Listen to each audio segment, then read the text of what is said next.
Nexus to optimize resource use, reduce costs, and enhance climate resilience. We would like to extend a warm welcome to all our panel members, Mr. Shambhi Sharp, Mr. Santosh Kumar Singh, Ms. Rinika Grover, and Ms. Gauri Johar, as we welcome you onto the dais.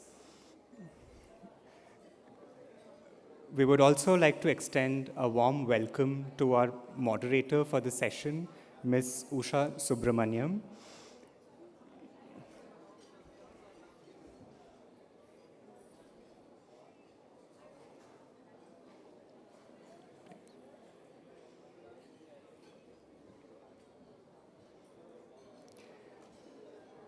A warm round of applause for all our speakers on the panel here today.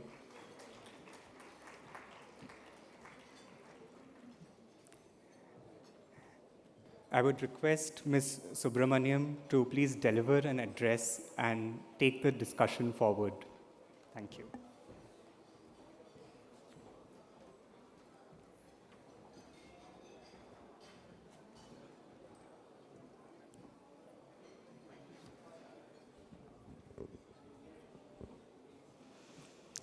Good afternoon, ladies and gentlemen.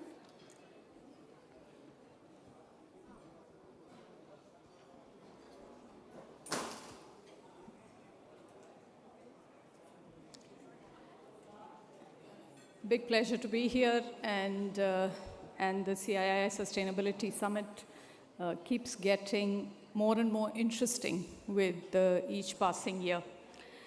And I think this topic that this panel will examine together, water and energy, I would like to believe are actually the twin lifelines of development.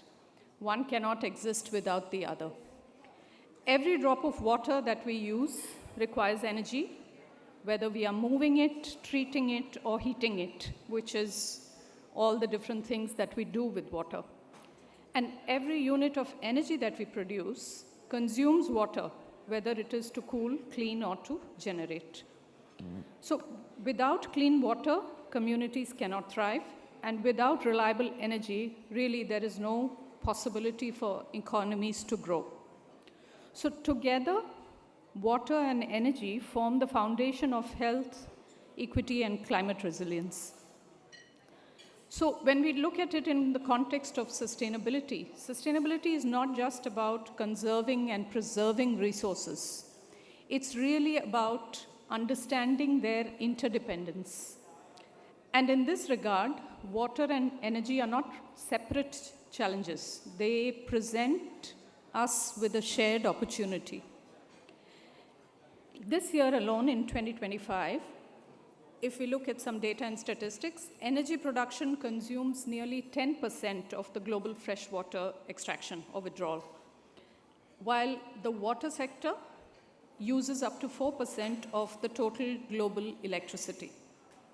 So this is not just a statistic, right? This is a signal.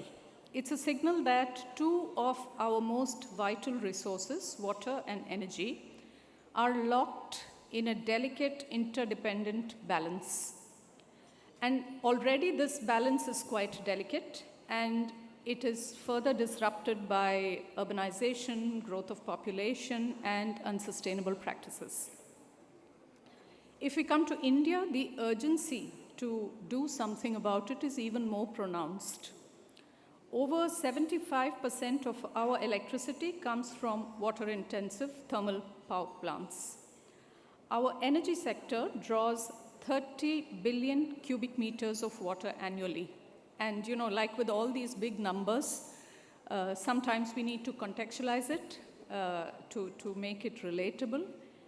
And this number of 30 billion cubic meters of water, for the sake of imagination and perspective, equals to 12 million Olympic swimming pools. It's a lot of water. Producing just 1 megawatt hour of electricity, in a coal-powered plant can consume up to 2,000 liters of water.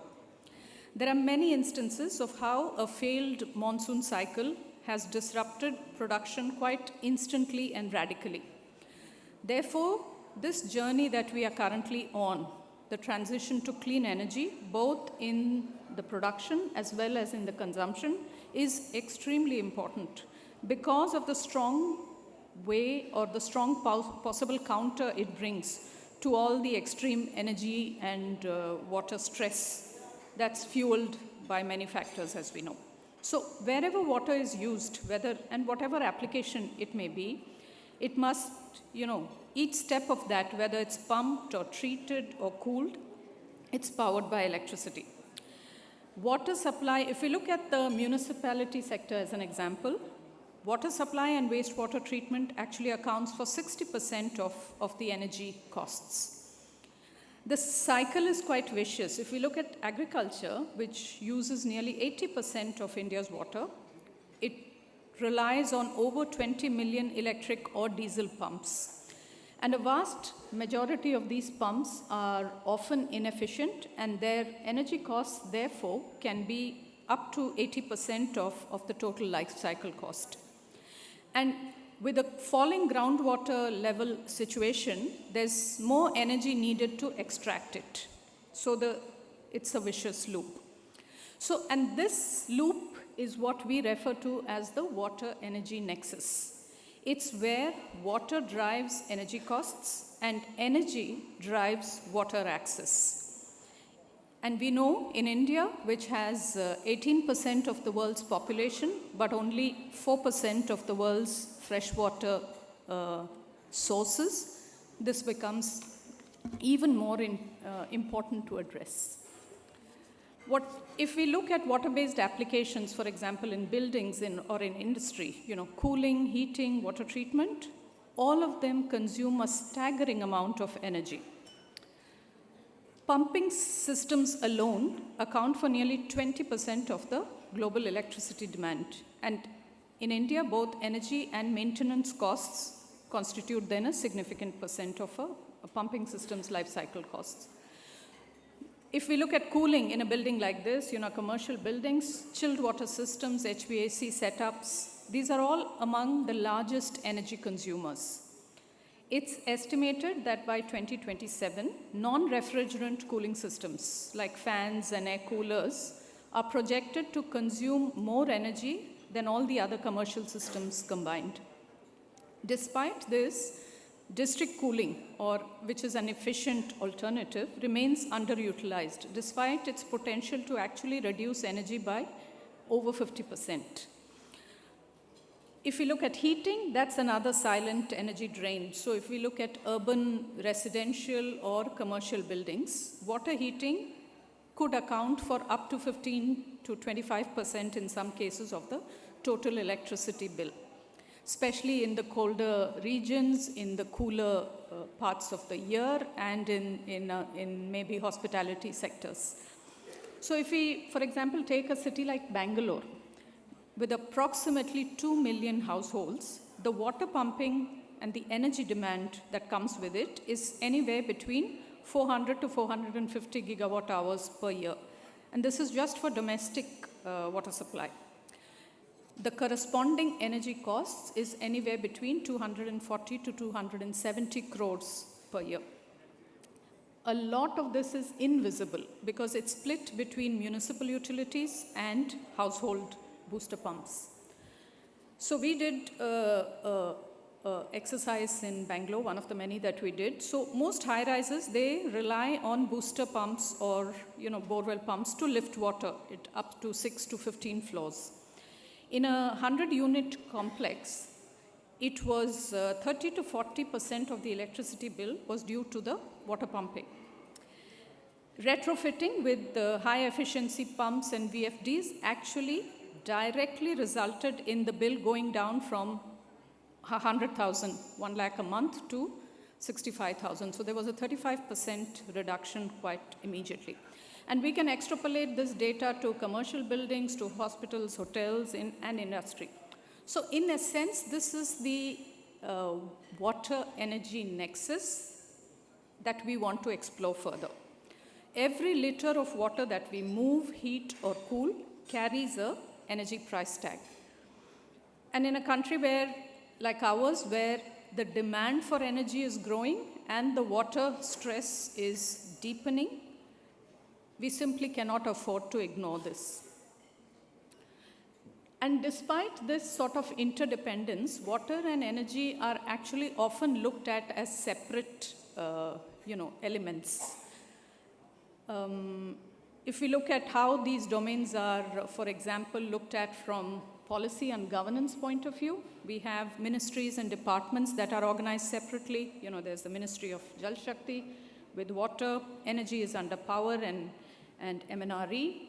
Even within the realm of ESG and corporate sustainability reporting, carbon footprint is separate, water footprint is separate.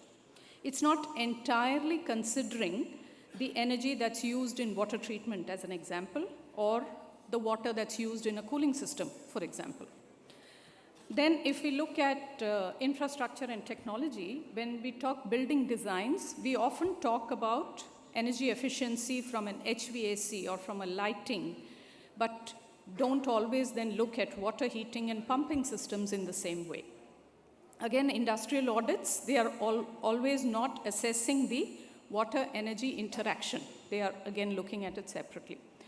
Financing, incentivizing, subsidies for solar pumps is separate, drip irrigation, etc., that's separate. Green bonds and, funding streams, they also work on either energy projects or on water projects, and very rarely look at the cross-sectoral innovation. Even in academia and research, water and energy are separate disciplines. So why should we look at it together? Why does this integration actually matter? It actually matters in many different ways. First of all, there's a compelling case for efficiency gains. So an integrated planning, when we look at both of these together, it can help reduce energy by up to 30% at a minimum. And that means a lot for when we talk big scale. We can improve the efficiency of the performance of buildings and industries when we look at them together. I think it's been repeated many, many times in many contexts that we are seeing increasing instances of flooding, of droughts, of extreme climate conditions. And when these kind of resource stress happens, that impacts water and energy equally, looking at it together and having a coordinated strategy will definitely be helpful. So from a policy point of view, if we say, unified targets or unified incentives, that can then power something like solar-powered water treatment or district cooling in a much better way. And perhaps the most important part of it is the ability to take decisions based on the data that this integrated approach will give us. So when we integrate metrics, we are able to forecast better, we are able to manage risks better, and of course, plan investments better. Today, the technology exists where water can actually speak. A high efficient technology-enabled pumping system can reveal up to 30 different data points, which related to both water and energy. And this amount of data, to use it for various different disciplines, that's just a massive opportunity and one that shouldn't be ignored. So before I kickstart the panel, what I'm trying to say here is that, in our country, there are millions of farmers who rely on electric pumps to draw water, and the aquifers are diminishing. Our industries are cooling machines with water that costs more energy than we can afford. Our buildings, they heat and treat water with systems that bleed electricity. However, when we plan, when we report, and when we invest, we treat water and energy as strangers. So this separation is costing us. It costs us a humongous amount of money in inefficiencies. It causes us to be less resilient in the face of climate shocks, and it costs us the chance to build a better future.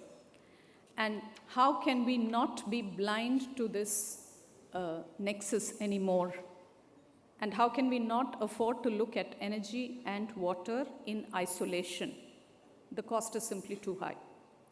So let's choose to integrate, let's choose to innovate and to act.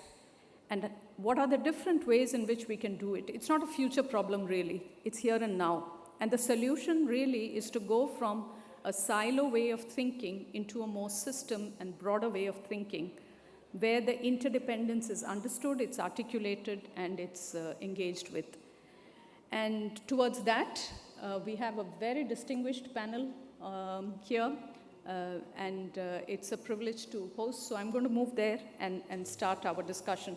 And how we plan to do this is, of course, we have, our panelists have rich knowledge and insights that they will share with us through questions, and then we will also open it up to the audience for the questions at the end. Thank you.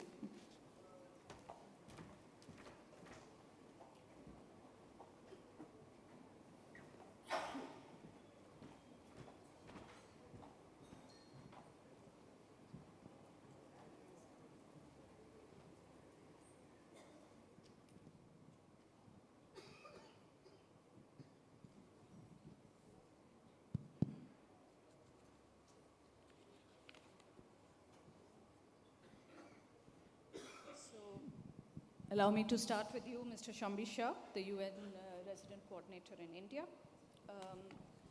You've had the opportunity to engage with both these topics, extensively. And given that there is an urgent need to shift from fragmented approaches to an integrated way of looking at action, how do you think India can effectively manage this interdependence of energy and water? And what role can you and India play in sort of facilitating this transformation? Thank you very much, Usha, and just first of all to say it's a great pleasure to be here and to join CII and this great panel as well. And aap sabhi ko UN Parivar ki taraf se mera namaskar from all of the UN system. To say that maybe just starting a little bit sort of bigger picture, this is a year of milestones. It is the 80th anniversary of the founding of the United Nations, the very concept of multilateralism, of countries coming together to divine, collective solutions for common challenges, in a way. It's the 10th anniversary of the Sustainable Development Goals, which cuts to the core of what we're talking about today. It's looking at a holistic view across all of the various aspects of sustainable development. So really breaking down the silos. We have 17 goals, but it's all about the interconnection, interplay between those. As well as one could say, unfortunately, it seems to be also a milestone of an unhappy sort, which is for the first time since the founding of the UN, some stakeholders in the global geopolitics are moving away from working together.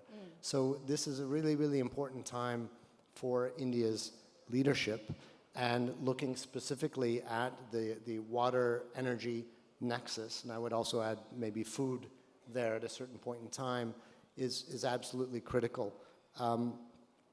And I think, if I may attempt as well a little bit more of Hindi, we know that Jal Jivan hai, but we can also say Jal aur Urja ek hi seeke ke do pehlu hai. So really, this is the two sides of the same coin. And I think that, as you've already mentioned, the huge amount of freshwater use from energy, right, 10%. Yep.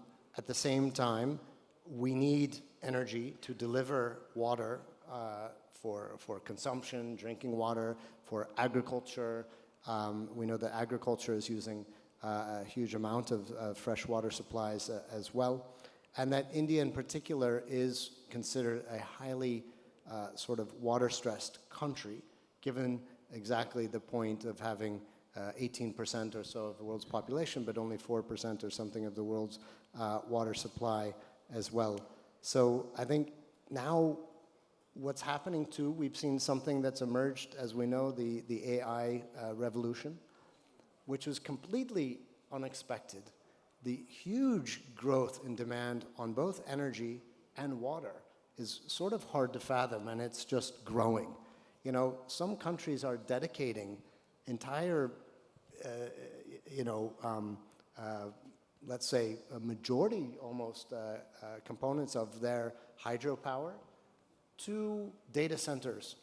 And it's really hard to understand at this point in time what that implication may have. We've seen the global technology companies suddenly saying, you know what, we cannot meet our climate goals anymore because the drive in demand, the increase in demand on energy consumption because of AI, not only, but you know that's a big part of it, has just emerged in the last sort of year, 2 years, something like that. So the urgency is really, really key. And I think that's where the UN here in India, we're a very privileged partner of the government of India with the leadership. You mentioned Jal Shakti and Ministry of Renewable Energy as well, and the state level and community levels, to look at many different elements of how do we attack this challenge. Integrated planning, looking at working with, UNIDO's working with large industries, paper industry, for example, or with small and medium and micro enterprises and this sort of a thing. But the important role of the private sector, and I'll conclude there, cannot be overstated, because you know the world we live in now is one in which we know that the governments play an important role, but it is the private sector, it is business that will actually deliver the SDGs or not. It is integrating sustainability into your core business models and value chains and supply chains and all of that. That is going to make the difference, and that's where this conversation is really important, and India's private sector is so vital. Absolutely agree. It's just enormous opportunity to influence this that the private sector holds. And that is maybe a good segue for me to turn to Mr. Santosh Kumar Singh, because he represents, of course, one of the largest, one of those coming from L&T. And fair to say that you don't just operate infrastructure, you design it, you build it. And you've had a deep experience through countless ventures to look at this from a water technology point of view, from a renewable energy point of view. What I would like to start off with is for you to touch on the role of technology on sort of AI-based. How does technology actually enable us to do this in a better way, to understand the nexus? And with regard to oftentimes the question that arises on ROI and, you know, how can we get value for investments? Yeah, thanks for the question, Usha. That's a difficult one. Yeah. At L&T, we are into building infrastructure. We have technologies for water as well as energy and very large-scale renewables. But yeah, if I have to talk about one technology or one enabler which impacts the ROI most in the nexus of energy and water, I believe it will be integrated AI forecasting along with maybe IoT-enabled water distribution system. And it seems that they are just enablers, but once built into the infrastructure, they impact the entire ROI of the infrastructure. And I'll just explain how it happens. First is you have the dual advantage. On the energy side, you have built-in LSTM models, that's a long short-term memory AI models, which have become very accurate in predicting the demand. So you can have a demand-side management, and you can better manage your peak consumption period or the load, and then the grid can be managed. On the other hand, if you integrate it with your IoT-based distribution, water distribution network, that helps in controlling, again, the distribution, optimizing the distribution, identifying the leaks. Early identification helps you reduce a lot of non-revenue losses on water. And once you do that, you also save a lot of energy cost that you would have incurred in treatment, pumping, and then distributing that water. Second reason is that L&T has developed a Spark platform, what we call it Spark platform, which integrates this and makes it a real-time control tool. So you can do it from your control rooms. And then you can have it built in your substations, in your control rooms. Once you have a real-time view of your entire infrastructure in terms of your possible leakages, load variation, it helps you manage the entire infrastructure.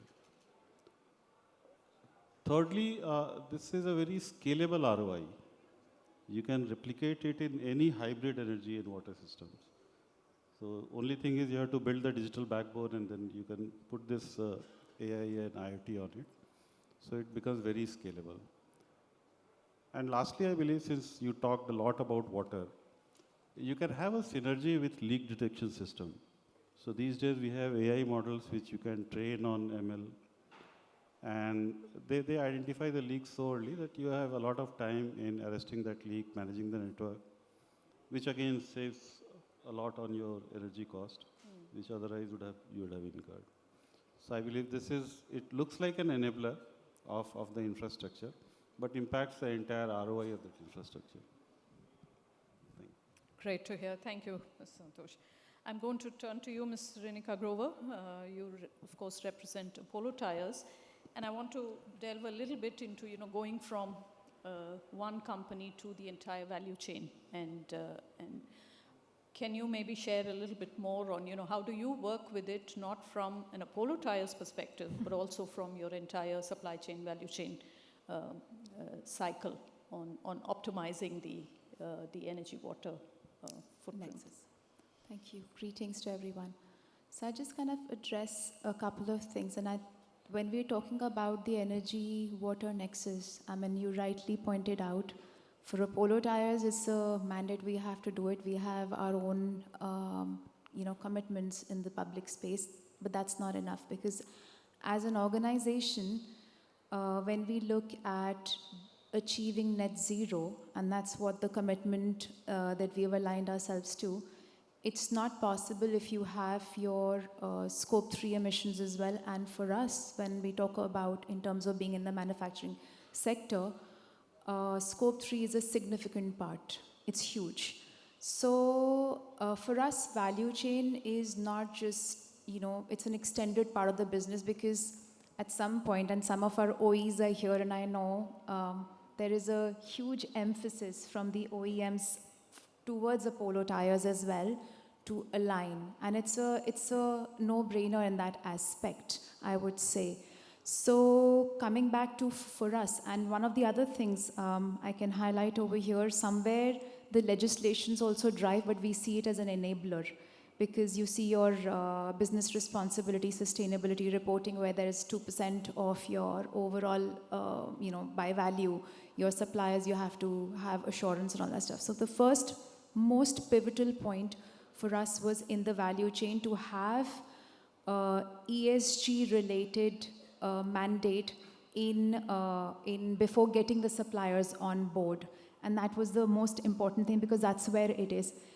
Coming back to the point of, when we talk about natural rubber, for us, when you look at the product mix, natural rubber is about, for different products, it ranges between 28 to 35%.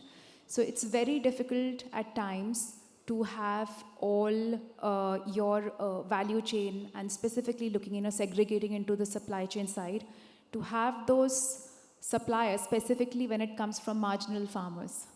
So it's very hard. So to have them, that understanding that, you will be onboarded if you have those aspects. Energy and water specifically hold a very, very key aspect for us when we add those indicators. But it's not just about adding the indicators for when you talk about the supply chain, it's also about, having a third platform where we can assess. So like what we do is we apply towards EcoVadis for ourselves. So that's the third platform that we've been using for our suppliers as well for us to evaluate. But that's still not enough, because there's a constant element where we have to invest and sometimes co-invest with them. So I can take an example over here if I still have the time. So we work with, rubber tappers community extensively in the CSR space as well. And when you talk about the tapping side, you need the rubber sheets. And those rubber sheets, there's a huge amount of water that's required as well. So it's about how you integrate the company's vision to reduce the energy and water and link it with the CSR side as well at times. But you obviously, it has to have the livelihood aspect. So you work for the rubber tappers, but you also look at co-creating a model which would actually help them, the rubber tappers community as well. So it's about investing in water technologies and investing where lower energy is required in those particular areas where you're providing livelihood to the tappers community, because that's where it is. But whilst they're producing those sheets, when they go out, it's not necessary that we would buy them off, but it's actually very important for us to utilize lesser energy, low energy in terms of using energy in methods where we can actually rely on RE models as well. But very importantly, to have a water plant which will use the reused water in the Kerala region. So that's the kind of stuff we do extensively for our supply chain partners, and going forward, that is one thing that's required. So it's not just about evaluating them, it's actually holding their hands as well. So I can say proudly that for us, our natural rubber producers, 100% of them, they've signed the procurement policy, which is a sustainable procurement policy. And over 80% of them who have, for the other products, who have signed. And we just work together with them in terms of finding out what's the best area for them to intervene in. I hope. Great example of true partnership, I guess. Wonderful. Let me turn to you, Ms. Gauri Johar, representing S&P Global, and of course a lot of things we can talk about, starting from compliance and risk and sort of investment consideration. But I want to start off with how do you see the extent of water intensity of different conventional and new technologies? Thank you so much, and thanks to CII-ITC, especially ITC, for having us here represented. Also here is my colleague Radhika Tomar, who leads a lot of our sustainability assessments for Asia, and I believe works very closely with L&T and Apollo as well out on the panel. So thank you for that partnership. So I think coming to your question, first of all, when you look at the energy-water nexus and you look at many resource questions that get added, with the AI aspects of technology, when I step back, I always feel, what do we solve for first? Do we solve for energy first? Do we solve for water first? Do we solve for, getting those better AI technologies first? And I think increasingly the reality is it's not either or. We have to solve for everything all at once at the same time, and that is the challenge. That how does one do these, solve for each of these complex systems? The energy system is incredibly complex, and we're talking about a whole range of, and it's sometimes what I find interesting in these conversations is that the energy system in itself, the water system in itself, the technology system in itself, these are very complex individual systems which now have so many touch points of being connected with each other, being impacted by each other, and pretty much their survival colliding in a sense. So I think first I wanted to talk about that framework, that a much more systems approach is required. When we look at things like net zero future, which every company today has a net zero future, right? I mean, if you look at the whole Indian corporate sector, 2035, 2045, and then India has a net zero target of itself of 2070.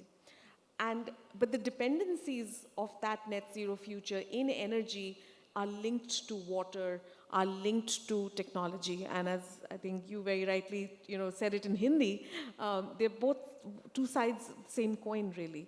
So when we look at the numbers on that dependency, I mean, I think you yourself had shared a very good statistic about coal usage, how just a megawatt of coal requires about anywhere from 1,800 to 2,500 liters of water. If you look at some of the newer technologies, nuclear, Similar orders of magnitude, our data shows that, about 8 BCM of new water usage will be required for nuclear by 2040, and it could go up to even 10 BCM by 2050. If you look at hydrogen, which is supposed to be one of the material technologies to enable a net zero future, which kicks in really green hydrogen in 2035, 20 plus time range, you're looking at again another 12 BCM requirement. And again, within hydrogen, there are some 10 different types of technologies, pathways with varying amounts of water usage. So if you start adding up all this, if you look at even coal plants, I mean, there's a very famous example of the Parli coal plant in Maharashtra, which was shut down for 9 to 10 months because of lack of water. And now wastewater options are being considered in Nanded to really address that.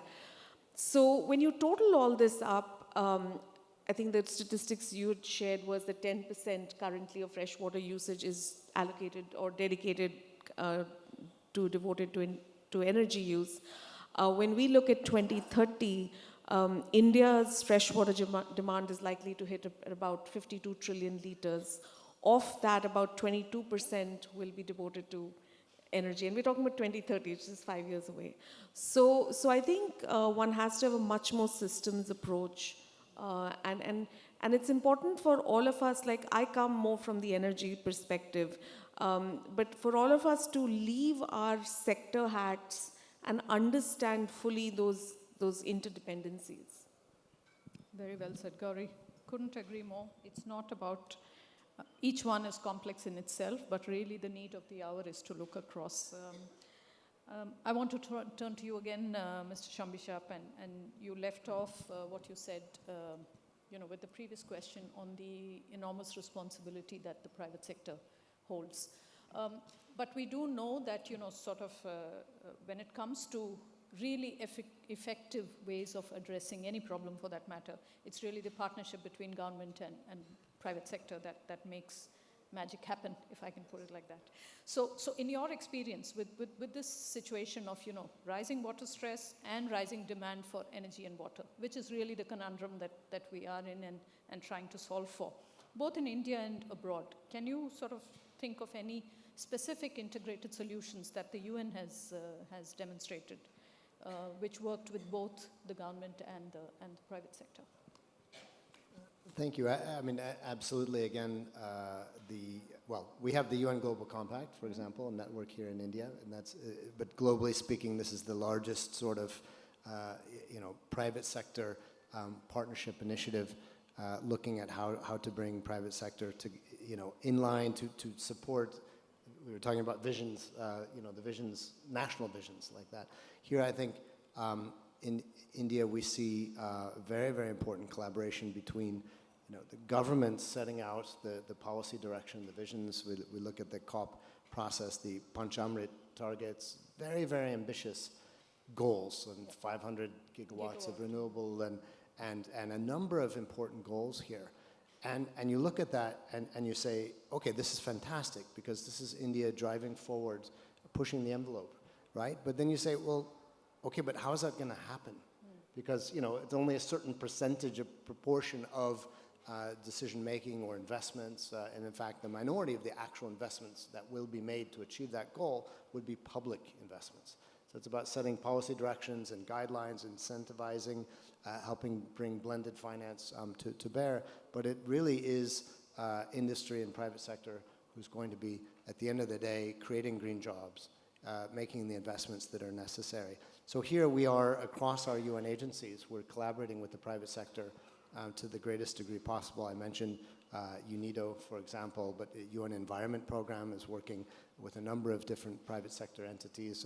I can think of a wonderful collaboration we had with Renew Energy and SEVA, self-help group in Gujarat, looking at how do you bring, and in a way it's related to water as well, we installing solar pumps to replace the diesel pumps that women were using in the salt pan industry, but then helping them to get out of that industry into the solar industry as well. UNDP is working with the Ministry of Renewable Energy on a number of different integrated innovations as well. So really, the point is that what I want to stress on is there are so many examples. We've heard some here today on the panel. Two things, really, or three things maybe. One is the importance of integrating these into the core business and the supply chain, value chain, as you were mentioning, the excellent example from Apollo. Two is that, you know, I grew up with the slogan, think globally, act locally. I'm talking about that a lot. But the absolutely unique opportunity that we have in India is that when you act locally, you impact globally. And to understand what you're doing here now today truly means shifting global needles. So the challenge for India is that there is both an amazing investment in, for example, renewable energy and water management, integrated water management. There's also going to be an incredible growth in terms of energy demand in the coming decades. If I'm not mistaken, the Minister of Urban Affairs, former Hardip Puri, is often saying that India's installing something like a new Chicago every year and a half or something of built environment, or something like 2/3 of India's cities have yet to be built. And agriculture clearly is still awaiting a productivity revolution in terms of making that transition possible. So what does that mean? Because you have two stories that are both equally true. India I don't know of a place where you have more exciting investments and innovations in renewable energy. At the same time, there's probably not a place where you're also going to have an increase in demand on energy. So it's about shifting that mix. It's a race against time. And that's why I think we're optimistic by what we see in the Indian private sector. And much of that's been shared here today. Thank you. Going back to you, Mr. Singh. So it would not be wrong to say that you have sort of a front row seat to a lot of what is happening both in the public space and in the private space, right?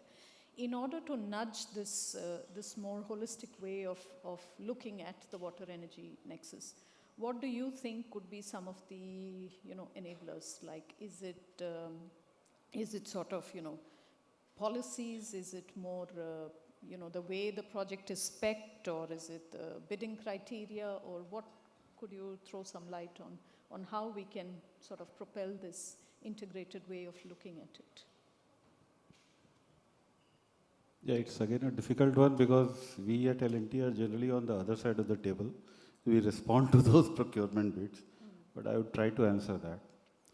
I believe it has to start much before, at the design stage of the infrastructure itself, where there is an assessment of this nexus, not only between energy and water, but it can have other competing or complementing factors as well, where the design itself addresses the entire system, be it energy, be it water, be it human resources, land use. So that can be considered, and the design is based on that assessment. Secondly, perhaps we need to move from the present system where it is lowest upfront cost is awarded as a bid winner, and move to a concept which is the life cycle cost, where it's not only the lowest upfront cost is considered, but the key metrics is the life cycle cost, where you consider the entire operation cost, energy cost, water cost, and other cost inputs. And it will make it complex, but it will make it worthwhile considering it.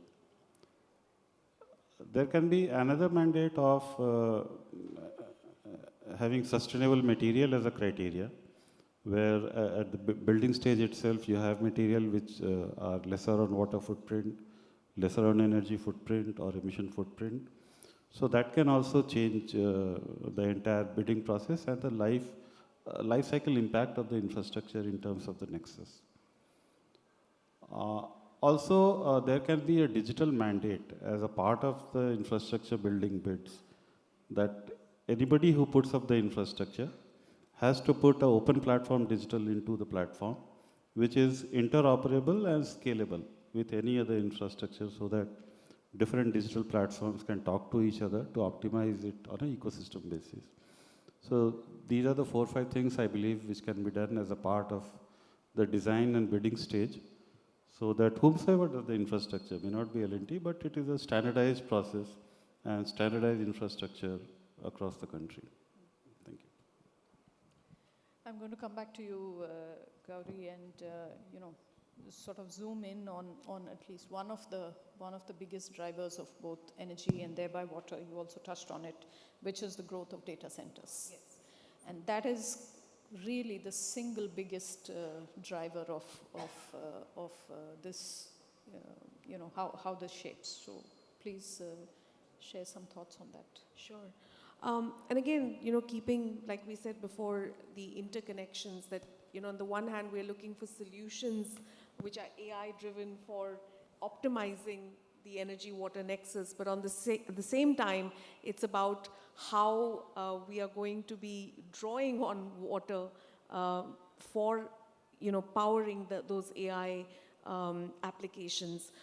So there are some statistics which are, quite staggering. So a 1 megawatt data center, for instance, almost requires about 25.5 million liters of water, which is equivalent to the consumption of about 300,000 people.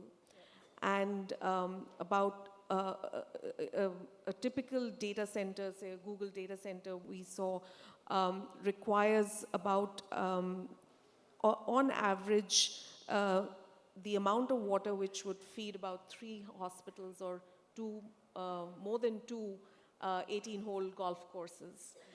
So that's the amount of water which is required. And then, when you look at some of the WRI estimates, 1 billion people are supposed to be in water stress by 2050.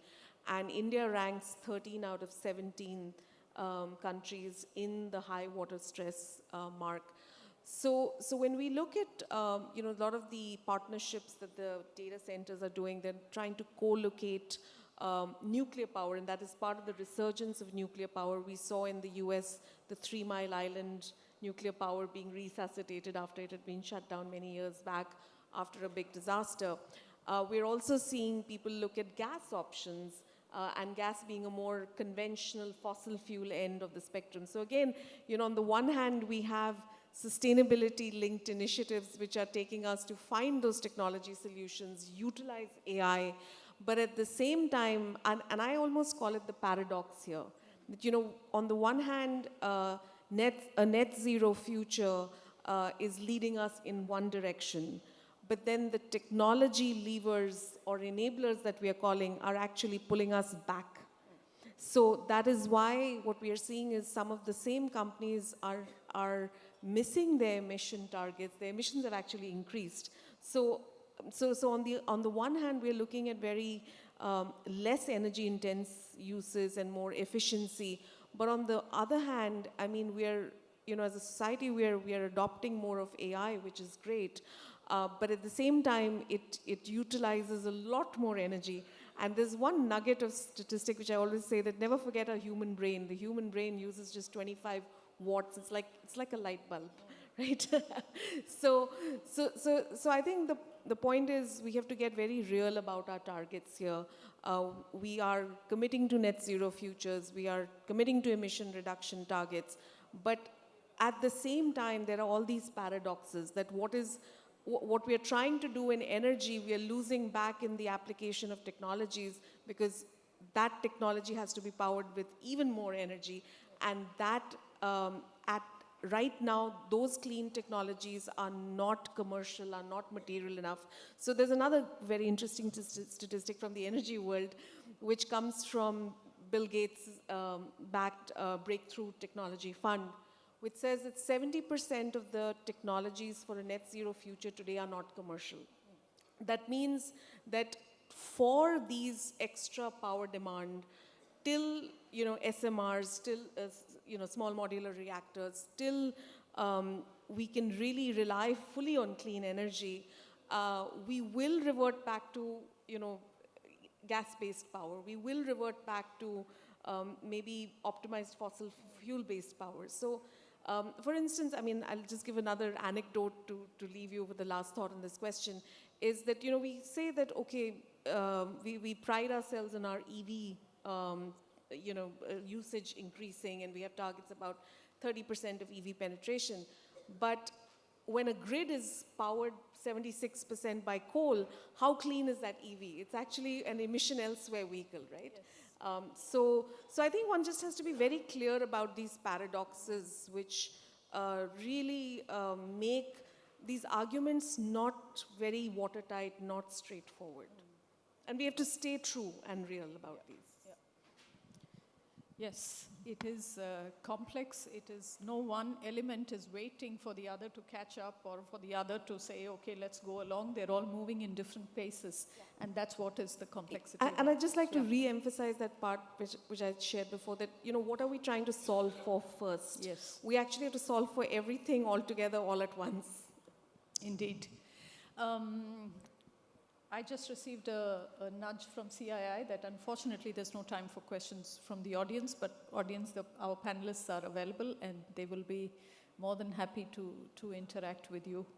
I hope you will, if you have burning questions, then please be invited to approach them. I think I'm not going to attempt to summarize the rich discussions here. I think if there could be some takeaways, then absolutely, the two are closely interlinked. Absolutely vital that we look at them not as silos, but as systems across. Opportunities to make a difference exist today already. There are many, it's if we can bring together all the different small things that are happening in independence together, then there's already a possibility to impact it.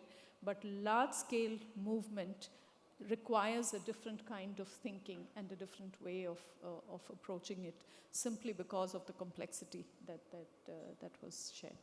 With that, thank you very much to all my panelists. It's been a pleasure. I invite you to give them a hand, please.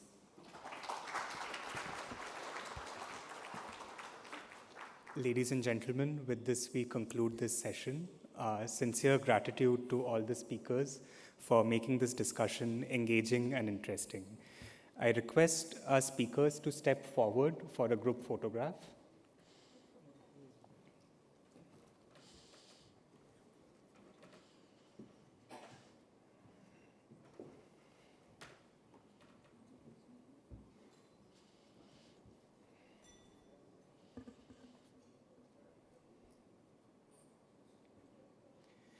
May I now request Ms. Subramaniam to present a token of gratitude to our speakers,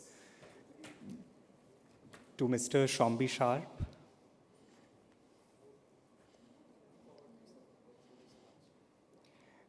to Mr. Santosh Kumar Singh,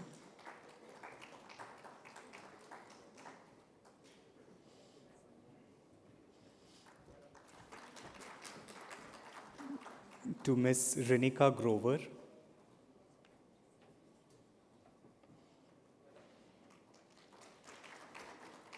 and Ms. Gauri Johar.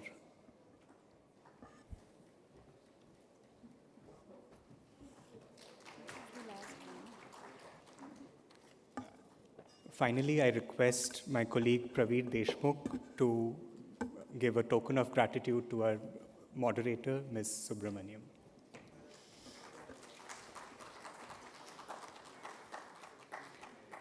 Delegates, with this, we conclude this session. We would like to invite you to explore the center's 20-year journey, beautifully showcased on the steps.